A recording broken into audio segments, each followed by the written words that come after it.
நாம் பார்க்கிறோம். ஏனென்று சொன்னால் பௌத்தம் என்பது தமிழ் தேசியத்தினுடைய அடிப்படை கூறாக ஒரு காலத்தில் இருந்தது என்பதை ஒரு நினைவு கூறல் வழியாக இந்த நிகழ்வு கொண்டு வரும் என்பதை நான் உறுதியாக நம்புகிறேன்.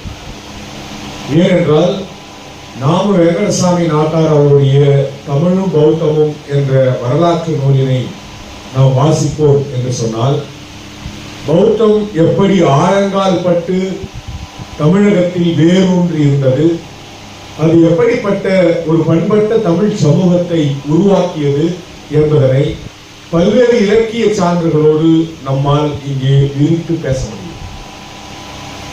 தமிழில் இருக்கக்கூடிய 50 காப்பியங்கள், இந்தியாவில் இருக்கக்கூடிய பல்வேறு மொழிகளில் இயங்கக்கூடிய இலக்கிய காப்பியங்களில் மனிதர்களை பற்றி பேசிய காப்பியங்கள் தமிழில் மட்டும்தான் உண்டு.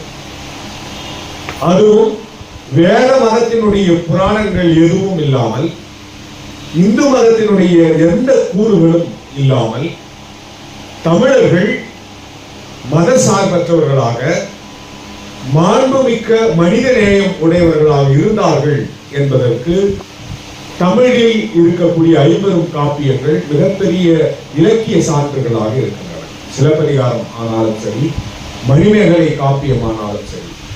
மணிமேகலை காப்பியத்தில் மணிமேகலையுடைய வேலை என்னவென்று சொன்னால், இதை போன்ற அறம் சார்ந்த அரங்குகளில் அறவாணர்களோடு சேர்ந்து அவர்களோடு விவாதங்கள், உரையாடல்களை நடத்தி அந்த உரையாடல்களின் மூலம் அறத்தை வளர்ப்பது என்பது ஒன்றும், இன்னொன்று மணிமேகலுடைய கைகளில் ஆபுத்திரனால் தரப்பட்ட அட்சய பாத்திரம் என்ற அந்த பாத்திரம் அவளுடைய மிக முக்கியமான பணியாக அந்த பணி இன்று வரை உலக அளவில் கருதப்படுகிறது.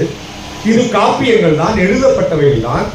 ஆனால் இந்த காப்பியத்தில் இருக்கக்கூடிய அந்த மணிமேகலை தன்னை யார் என்று அறிவிக்கிறார் என்றால், எங்கெல்லாம் பசி இருக்கிறதோ, யாருக்கெல்லாம் பசி இருக்கிறதோ அவர்களுக்கெல்லாம் உணவை தருகின்ற ஒரு மிக முக்கியமான வேலையை அவள் செய்கிறாள்.